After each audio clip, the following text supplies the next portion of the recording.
Hi everyone, in front of me I've got ZTE Blade V40s and let me share with you how to enable developer options on this device. So first of all we have to enter the settings, and now let's scroll down to the very bottom to find the About phone. Now we have to find the build number, which is, as you can see right here, and basically all we have to do right now in order to open the developer options is to keep tapping on it until we will see that we are in the developer mode. So now after activating it we can go back and we have to find it. So let's enter the system and update, which is right above the About phone.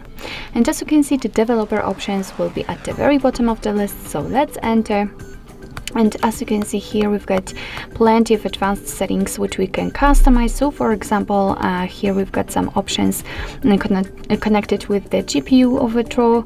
We've got some options to show view updates, animator, duration, scale. We can show surface updates.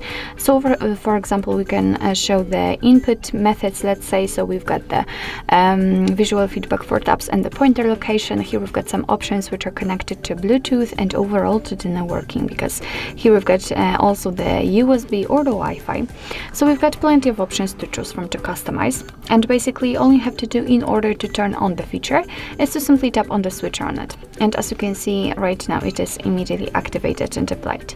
Of course, you can turn it off the same way. If you've got the options without the switcher, so for example like here in the window animation scale, just tap on it in order to open much more settings. So if you're done with customization of developer options and if you'd like to turn them off, all you have to do is to simply tap on the switcher at the top.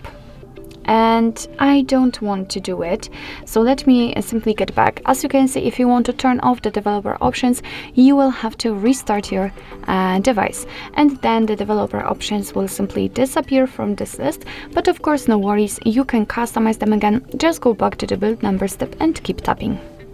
So basically that's all. This is how to enable developer options in your ZTE Blade V40s. Thank you so much for watching. I hope that this video was helpful, and if it was, please hit the subscribe button and leave the thumbs up.